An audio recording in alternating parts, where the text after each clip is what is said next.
ਇਸ ਵੇਲੇ ਸਾਡੇ ਸਟੂਡੀਓਜ਼ ਦੀ ਘੜੀਆਂ ਤੇ ਸਵੇਰ ਦੇ 10:06 ਹੋਏ ਨੇ।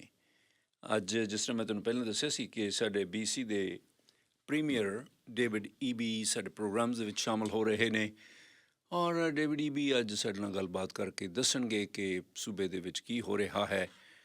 ਇਲੈਕਸ਼ਨ ਈਅਰ ਹੈ, ਉਹਨਾਂ ਦਾ ਵਿਜ਼ਨ ਕੀ ਹੈ ਅਤੇ ਕੀ ਕੁਝ ਕੀਤਾ ਜਾ ਰਿਹਾ ਹੈ ਅਤੇ ਕੀ ਕੁਝ ਕੀਤਾ ਜਾ ਸਕਦਾ ਹੈ।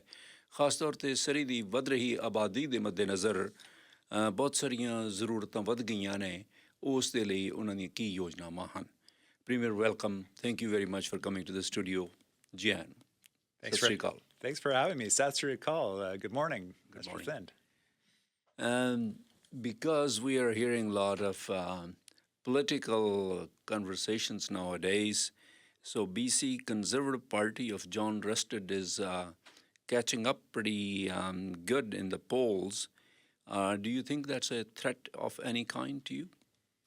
Well, it's interesting, Mr. Thind. I hear a lot about the Conservatives and BCUP, but sometimes I think people forget that it's the same party. They both came from the same cabinet table, John Rustad and Kevin Falcon, the same decisions to increase costs for people over time, to sell off public land in Surrey, the same people, the same things that they'll do if they get back into power.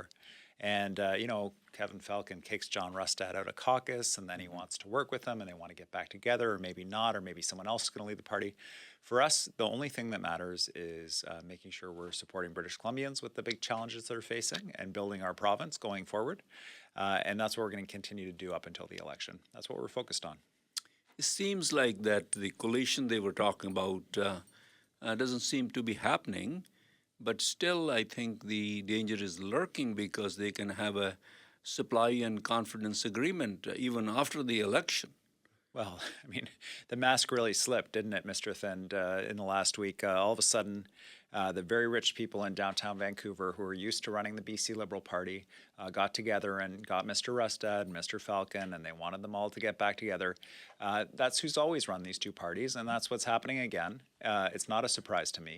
There's one group that's been focused on British Columbians, and that's our government, the NDP, and we're going to keep doing that. And they're going to work out their backroom deals that they're going to work out, and we're just going to stay focused on British Columbians.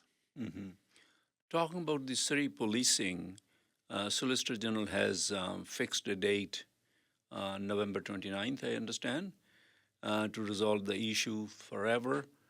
And the election is prior to that.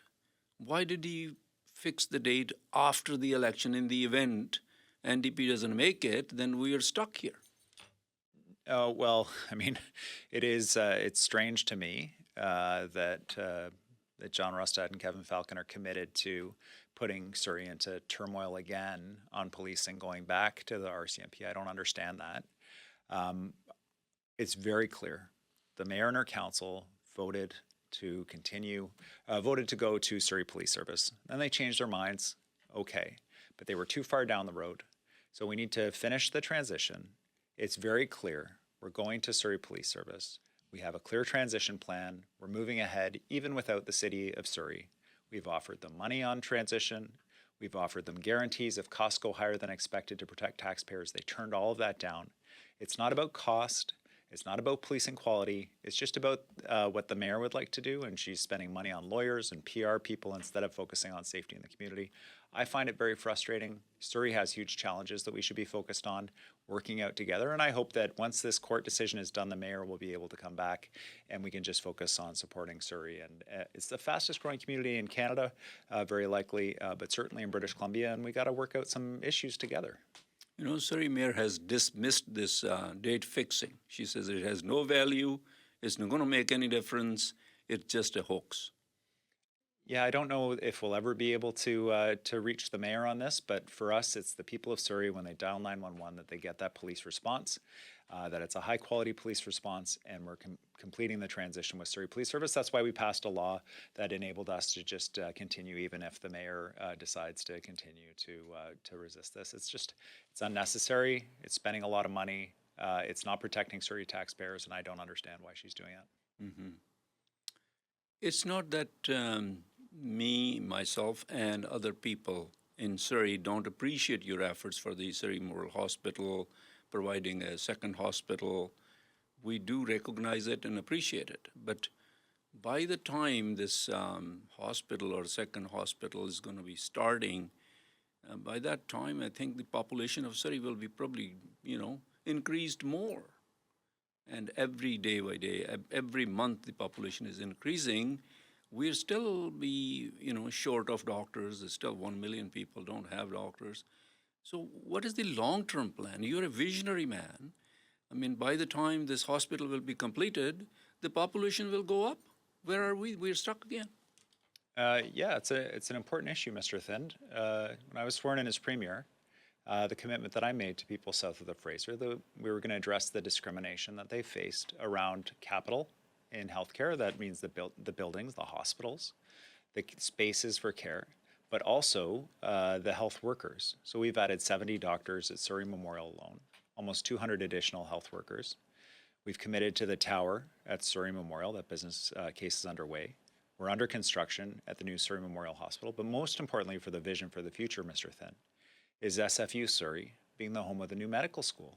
This will train community-based health workers, doctors, nurses, other health professionals, right here in Surrey to make sure that they're focused on delivering care in the fastest growing community.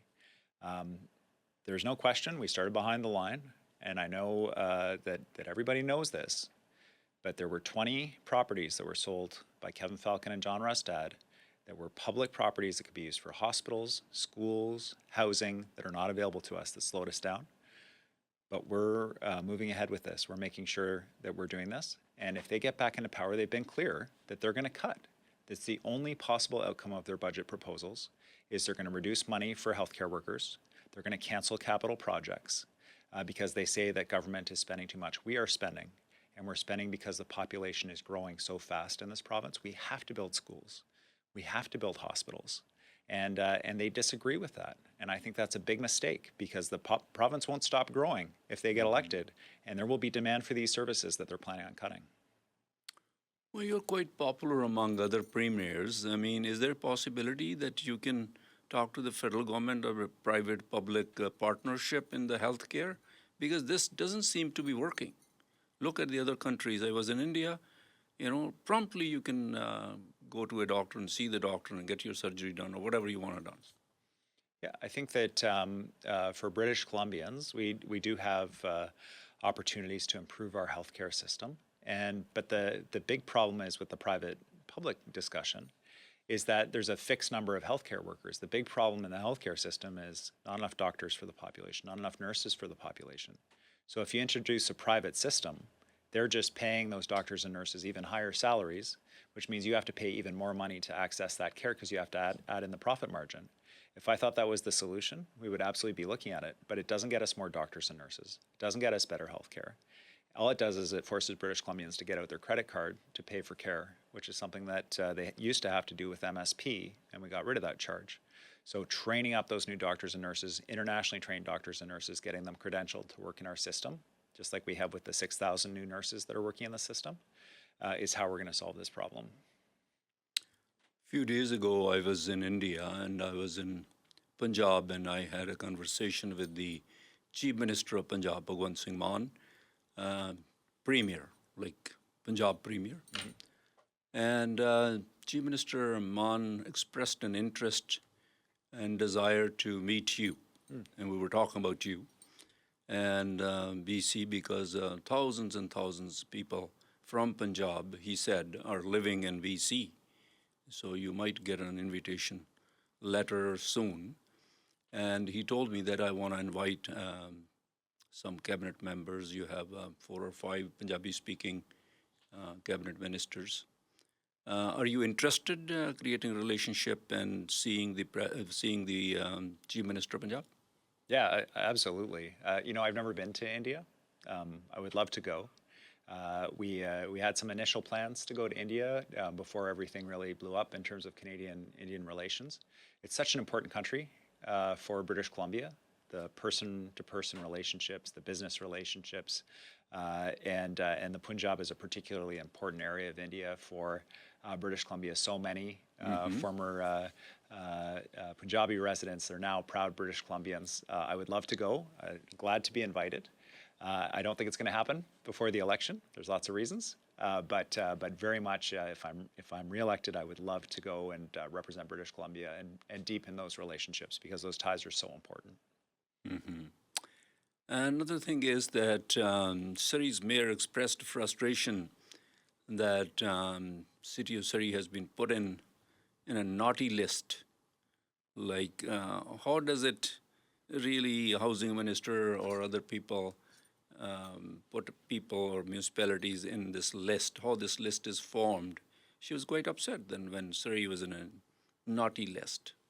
Yeah, I think, well, first of all, Mr. Thind, and with respect, it's just the media that calls it the naughty list. This is fast-growing cities that are having trouble meeting the demand of population growth with the housing that they're approving.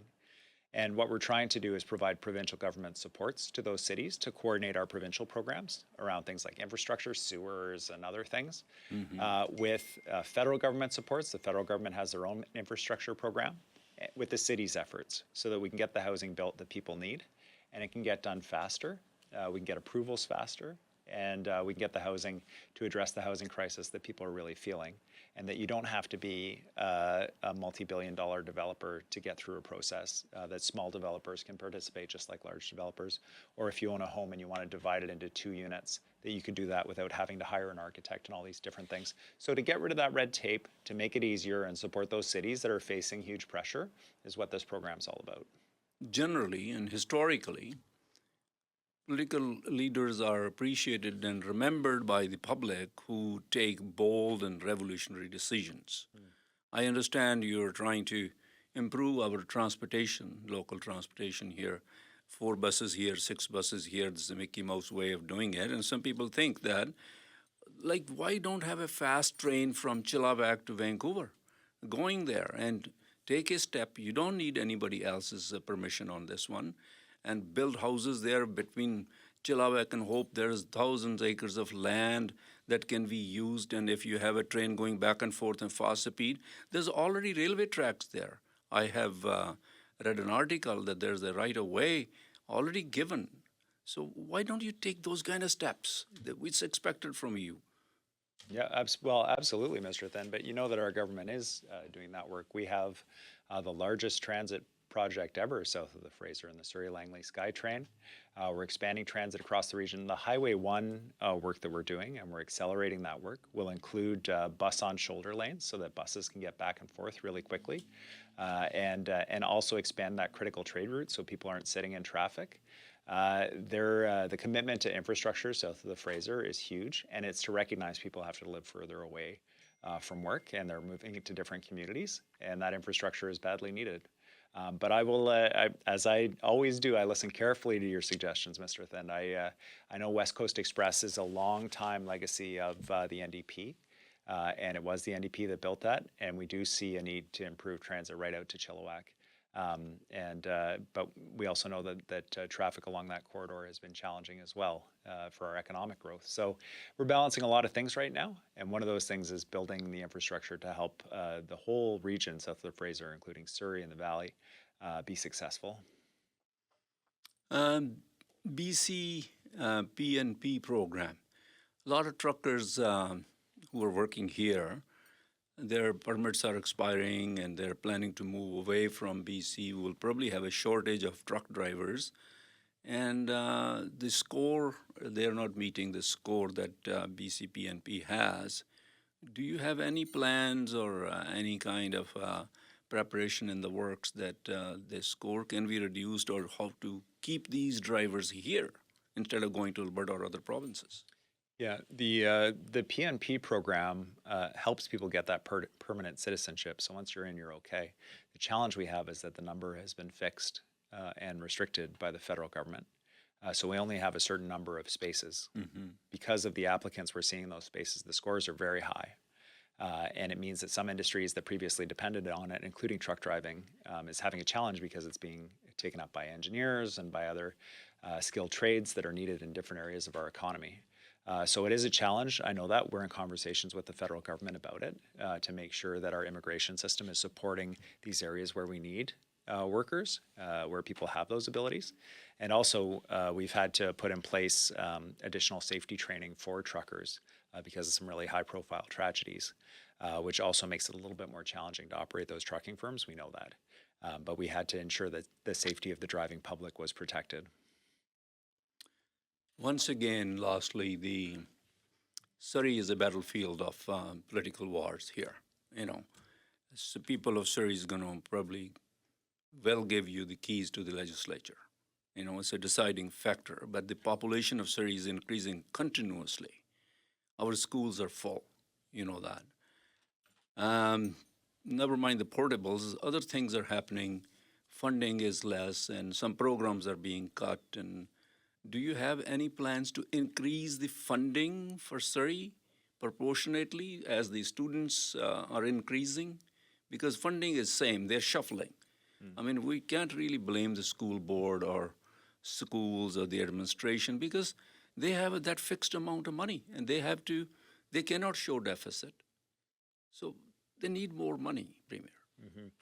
Yeah, Mr. Thin, we've dramatically increased education funding. It's a per student funding. So as student populations go up, the school board gets more money.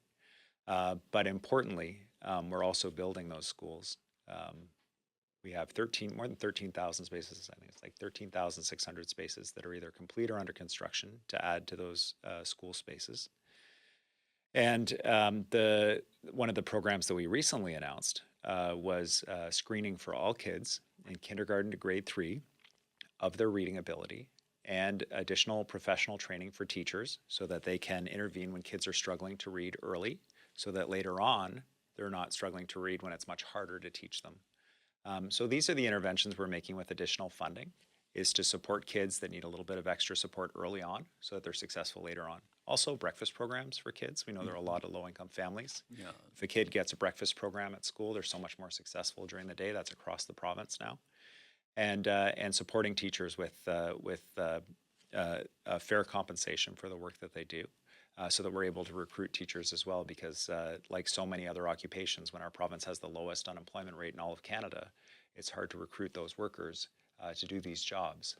This is ordinarily a very good measurement. We're happy when unemployment is very low, but it can make it more challenging to deliver some of these services.